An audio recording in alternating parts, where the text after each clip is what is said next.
Hello আমার sweet cute বন্ধুরা, কেমন আছো তোমরা সবাই? নিশ্চয়ই আমার গল্প শুনে খুব সুখ নিচ্ছ এবং আনন্দেই আছো। তোমাদের আনন্দ দিতেই তো আমি প্রতিদিন নতুন গল্প নিয়ে হাজির হয়ে যাই। তো চলো, তোমরা যারা এখনও আমার চ্যানেলটি সাবস্ক্রাইব করোনি তারা প্লিজ প্লিজ আমার চ্যানেলটি সাবস্ক্রাইব করে দাও। তো চলো, ভিডিওটি লাইক করে চ্যানেলটি সাবস্ক্রাইব করে দাও। আরে, কি করছেন আপনি? আপনার ওটা ভিতরে ফেলুন না, প্লিজ। সব জিনিস কি ভিতরে ফেলা যায়? এটা ভিতরে ফেললে তো সমস্যা হয়ে যাবে। কিসের সমস্যা হবে? কোনো সমস্যা হবে না। আমি তো বলছি ভিতরে ফেলুন। আমি এটা ভিতরে ফেলতে পারবো না, আমি বাহিরে ফেলবো। তুমি আমায় জোর করো না। আপনি দেখছি অনেক বেশি কথা বলেন। আমি আপনাকে যেটা বলেছি সেটা করুন। তাছাড়া ভিতরে ফেললে কি সমস্যা হবে? তুমি জানো না কি সমস্যা হবে? সব কিছুতে এমন মজা করা আমি পছন্দ করি না অধরা। একটু তো বোঝার চেষ্টা করো। আমি জানি না। তাছাড়া ভিতরে ফেললে তো বেবি আসবে। আপনি কি চাইছেন না আমাদের বেবি হোক? না, সেটা তো চাই, কিন্তু এত তাড়াতাড়ি হোক সেটা আমি চাইছি না। তাই আমি এখন কিছুই করতে পারবো না। আমি এত কথা জানি না। আপনি ভিতরেই ফেলুন, যা হবার হবে। ওরে ফাজিল, এসব জানো না তুমি? এসব না জানলে কি জানো তুমি? আপনি এখন এটা ভেতরে ফেলবেন সেটা জানি। তাড়াতাড়ি ফেলুন তো, আমায় বাড়ি ফিরতে হবে। অধরা কথাটা শুনে অয়ন দুষ্টু একটা হাসি দিয়ে সবকিছু ভিতরে ফেলে দিল। অয়ন ভিতরে ফেলতেই অধরা বসা থেকে উঠে পড়ে নিজের জামা ওড়না হিজাব ঠিক করে নিল। অয়নের জিনিসটা নিজের ভিতরে পেতেই নিজের ভিতরে একটা শান্তির অনুভূতি খুঁজে পেল অধরা। অয়ন আর অধরার আজ রুম ডেটে এসে আদর হবে অথচ ভিতরে ফেলা হবে না, তা কি করে হয়? অয়ন অধরাকে এসব ঠিক করতে দেখে মুচকি একটা হাসি রেখা ঠোঁটের কোণে এঁকে নিয়ে অয়নকে উদ্দেশ্য করে বলতে লাগলো। কি গো, এখন এসব ঠিক করছো কেন? কাজ কি শেষ? কাজ শেষ হোক বা না হোক, আমায় তো বাড়ি ফিরতে হবে, তাই না? বাড়ি কি ফিরতেই হবে? তোমার কি ইচ্ছে করে না আমার সাথে থাকতে? এই সত্যি করে বলো তো। ওহ, মিথ্যা করে বললাম, ইচ্ছে করে না আপনার সাথে থাকতে। ওরে, আমার সাথে ফাইজলামি করা হচ্ছে? দেবো এখন মাইর? বলো না ইচ্ছে করে কি করে না। কী সব বাচ্চাদের মতো কথা!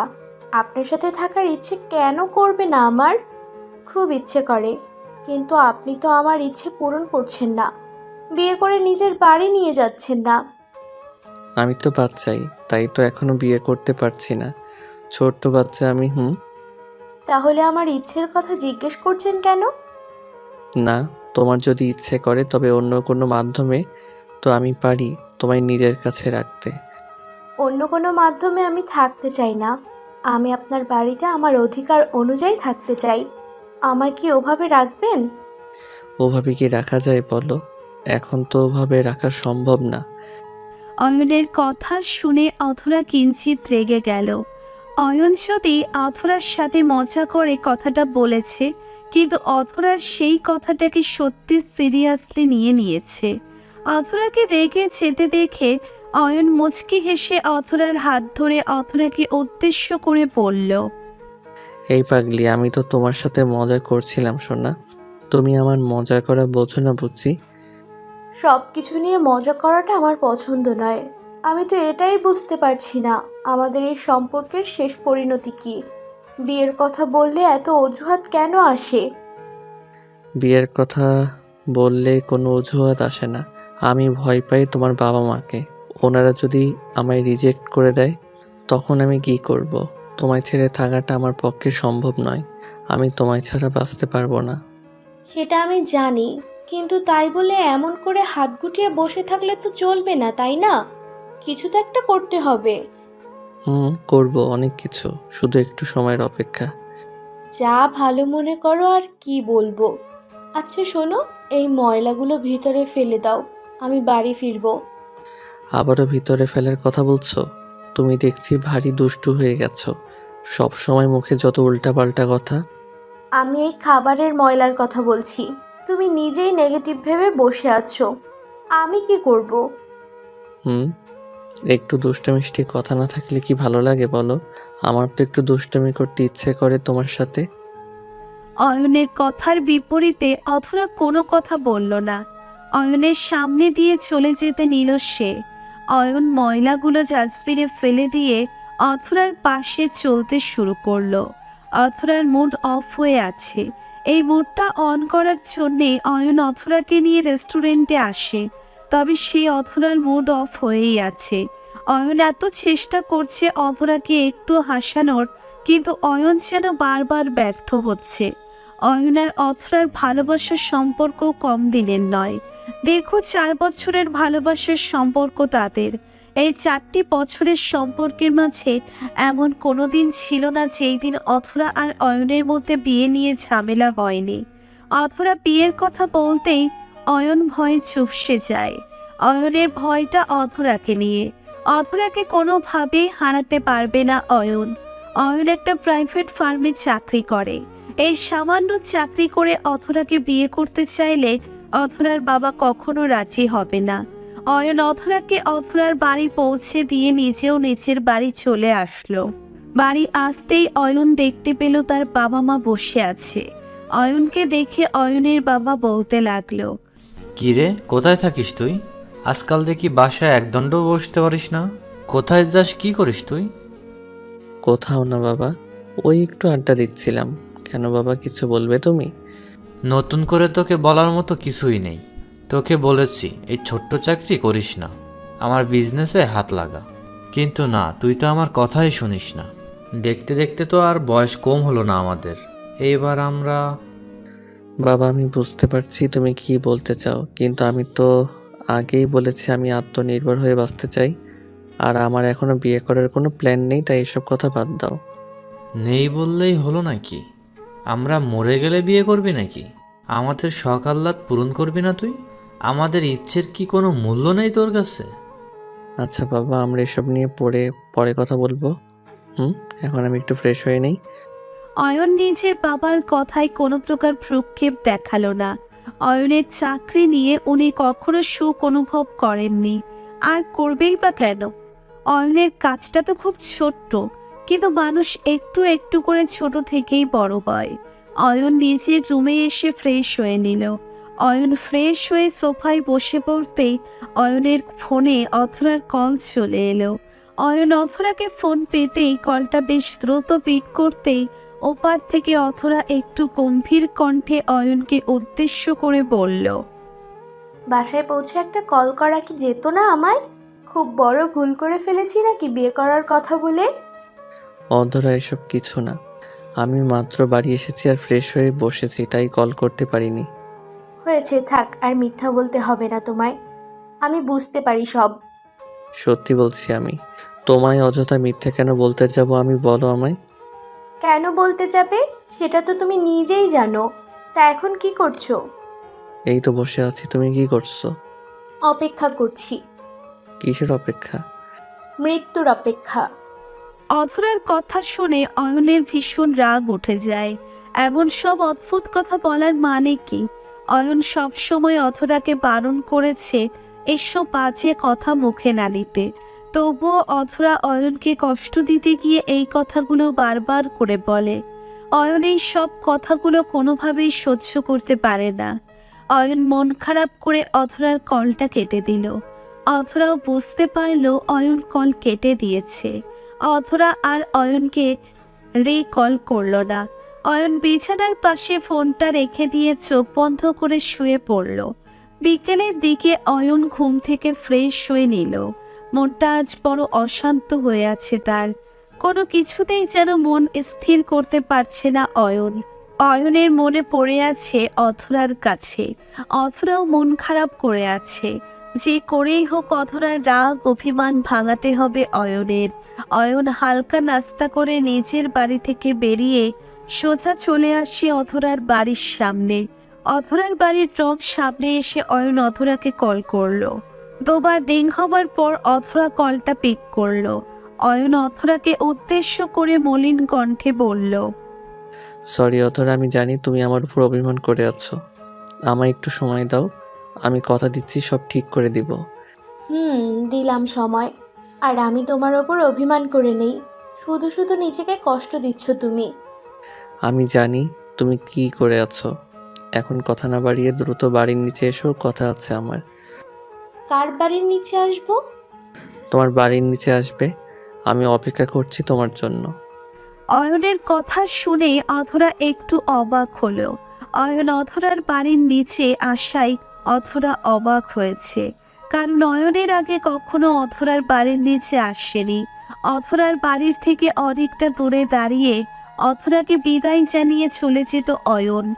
আজ হঠাৎ অধরার বাড়ির নিচে অয়ন আসায় অধরা একটু অবাক হয়ে যায়। অধরা ফোনটা কেটে দিয়ে দ্রুত উপরতলা থেকে নেমে চলে এলো বাড়ির বাহিরে। বাড়ির বাহিরে আসতেই অধরা দেখতে পায় অয়নকে। অয়ন অধরার দেওয়া উপহারের শার্টটা পরে হাতে কিছু একটা নিয়ে অপেক্ষা করছে। অধরা আশেপাশে তাকিয়ে একটু দেখে নিয়ে অয়নের দিকে এগিয়ে গেল। অয়ন অধরাকে দেখতে পেয়ে মুচকি একটা হাসি ঠোঁটের কোণে এঁকে নিল। অধরা অয়নের কাছে এগিয়ে এসে প্রশ্নসূচক কণ্ঠে অয়নকে উদ্দেশ্য করে বলল, এই, তুমি আমার বাড়ির সামনে এলে কি কারণে? আমায় কল করে কথা বললেই তো হতো। হুম, হতো না। আর কতকাল এমন লুকোচুরি করে কাটাবো বলো? আমার এই লুকোচুরি আর ভালো লাগছে না। তাছাড়া আমরা তো কোনো পাপ করিনি, একে অপরকে ভালোবেসেছি শুধু। হয়েছে হয়েছে। আমি জানি না আমার ভিতর বিয়ের জন্য এতটা সাহস কোথা থেকে এলো। তা জনাব, আপনার হাতে এটা কি? গেস করে বলো তো এটা কি হতে পারে? আর শোনো শোনো, আমি কি সারা জীবন ভীতু থাকবো নাকি? এখন তো একটু সাহস রাখতেই হবে আমায়। জি, সাহস থাকতে হবে। যে কোনো পরিস্থিতি মোকাবেলা করার ক্ষমতা নিজের মধ্যে থাকতে হবে। তবেই তো ভালোবাসা পূর্ণতার পথে হাঁটবে, তাই না? জি তাই। এসব ছাড়ো, আগে বলো শোনা, আমার হাতে এটা কিসের বক্স হতে পারে? চকলেট। আমি জানতাম তুমি এটাই বলবে। আমার চকলেট পাগলি বলে কথা। এই নাও, তোমার জন্য এইসব চকলেট নিয়ে এসেছি। এবার একটা মিষ্টি হাসি দিয়ে আমার কলিজাটা ঠান্ডা করে দাও সোনা। অয়নের এমন সব দুষ্টু পাগলামি দেখে অধরা নিজের হাসি আটকে রাখতে পারে না। অধরা খিলখিল করে হেসে ফেলল। অয়ন আবার ঠোঁটের ওই মিষ্টি হাসির দিকে অপলক চাহনিতে তাকিয়ে থাকলো। ভালোবাসার মানুষটির মুখে এক চিলতে হাসির রেখা দেখার মানেটা হলো সারা দিনের শান্তি। আর সেই হাসির কারণ যদি আপনি নিজে হয়ে থাকেন, তো শান্তিটা পুরো হৃদয়কে প্রশান্তির পরশে ঢেকে দেয়। অয়ন অধরার হাতে চকলেটগুলো তুলে দিয়ে অধরার হাতে গল্প করতে লাগলো। অধরাও চকলেট খেতে খেতে অয়নের সাথে বকবক করতে থাকলো। কিছু সময় তারা কথা বলতেই সন্ধ্যা হয়ে এলো। অধরার এবার ফিরতে হবে নিজের বাড়িতে। অধরা অয়নকে উদ্দেশ্য করে বলল, এই অয়ন, এখন তো আমায় বাড়ি ফিরতে হবে। হুম, সময়টাকে বেঁধে রাখা গেলে খুব ভালো হতো জানো। তোমায় আরো বেশি সময় ধরে নিজের কাছে রাখতে পারতাম। সময়কে বেঁধে রাখা যদিও সম্ভব নয়, তবে প্রিয়জনকে আটকে রেখে নিজের বাহু জোরে রাখাটা খুব কঠিন নয়। জি সেটা আমি জানি, আর আমি আমার প্রিয়জনকে নিজের বাহু ডোরে ঠিক আটকে রাখবো। অয়ন কথাটা বলতেই অধরাকে নিজের বুকের সাথে মিশিয়ে নিল।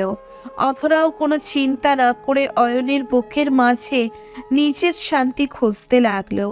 মিনিট এক হতে না হতেই অয়নের পেছন থেকে অধরার বাবা এসে অয়নকে উদ্দেশ্য করে খানিকটা চিৎকার করে বলে উঠল, এই ছেলেটা কে? আমার বাড়ির নিচে কি করছে ও? আর আমি জানতে চাই ওর সাথে তোর কি সম্পর্ক? বাবা, ও হলো অয়ন। আমি ওকে ভালোবাসি বাবা।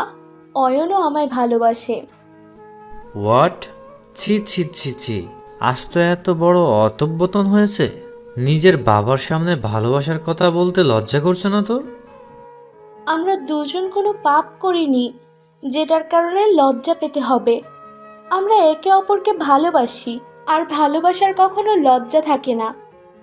বাহ বাহ, ছেলেটার দেখি তোর সব কিছুই পরিবর্তন করে দিয়েছে। আগে আমার সামনে কথা বলতে গিয়ে 10 বার ভাবতে হতো, আর আজ বাবার মুখে মুখে কথা বলছিস তুই। অসাধারণ। বাবা ভুল বোঝে না আমায়। অয়ন আমায় কিছু শেখায়নি। আমি সত্যি বলতে সব সময় পছন্দ করি। আর তোমার থেকে কিছু লুকানোর প্রয়োজন নেই, তাই সব বলে দিচ্ছি। আগামীকাল আমি অয়ন আর অয়নের বাবা মাকে আমার বাড়িতে দেখতে চাই। ওদের সাথে আমার কথা আছে। ঠিক আছে বাবা। অধরা নিজের বাবার সাথে কথা বলা শেষ করতেই হন হন করে চলে যায় নিজের রুমে। রুমে এসে অধরা ভাবতে লাগলো যে অয়নকে কি করে সে রাজি করাবে বাবার সাথে ওর পরিবার নিয়ে দেখা করতে। কারণ অয়ন তো বিয়ের কথা বললেই নানা ধরনের অজুহাত দিতে থাকে। অধরা খানিকটা সময় ধরে চিন্তা করলো। নিজের বোনের সাথে নিজে যেন যুদ্ধ করলো অধরা। না, অয়ন কি করবে সেটা অয়ন বুঝবে। অধরার কাজ হলো অয়নকে জানানো। নিজের ভালোবাসার টানে সে যদি না আসতে পারে তবে আর কিচ্ছু বলার নেই। অধরা যেমন ভাবা তেমন কাজ। অয়নকে কল করে বলল তার বাবা কি বলেছে তাকে। অয়ন সব কথা শুনে চুপ হয়ে থাকলো। অধরা অয়নকে সাফ সাফ জানিয়ে দিল এখন সবকিছু অয়নের হাতে। অতঃপর আর কোনো কথা না বলে কলটা কেটে দিল অধরা। পরের দিন সকাল থেকে অধরা অয়নের পথ চেয়ে আছেন, কখন অয়ন আসবে, আদৌ আসবে কি আসবে না এইসব ভাবছে অধরা। সময় আপন গতিতে এগিয়ে চলতে লাগলো, তবে অয়নের আসার কোনো খবর নেই। সন্ধ্যার দিকে অধরা সব আশা ছেড়ে দিয়ে মন খারাপ করে নিজের রুমে বসে আছে। এর মধ্যেই অনেকবার অধরার বাবা অধরাকে জিজ্ঞেস করে অয়ন কখন আসবে। নিজের বাবার প্রশ্নের বিপরীতে অধরার কোনো উত্তর ছিল না। সন্ধ্যার দিকে অয়ন চলে আসে অধরার বাড়িতে। অয়ন অধরার রুমে এসে অধরার সামনে আসতেই অধরা অয়নকে উদ্দেশ্য করে বলল, এই তুমি এখানে? আর আমার রুমে এসে এমন করে জড়িয়ে ধরলে কেন? আমি ভয় পেয়ে গেছি দেখছো। এত ভয় পাওয়ার কি আছে? তোমার স্বামী তোমায় জড়িয়ে ধরবে না তো কে ধরবে শুনি? মজা বাদ দাও। বাবা কি বলল? সকলের সাথে কথা হয়ে গেছে কি? কি আর বলবে বলো? এমন হ্যান্ডসাম ছেলেকে মেয়ে দিবে না তো কাকে দিবে? এখন চলো চলো, আমার বাবা মা তোমায় দেখবে আর কথা পাকা করে আজকেই তোমায় নিয়ে যাবে।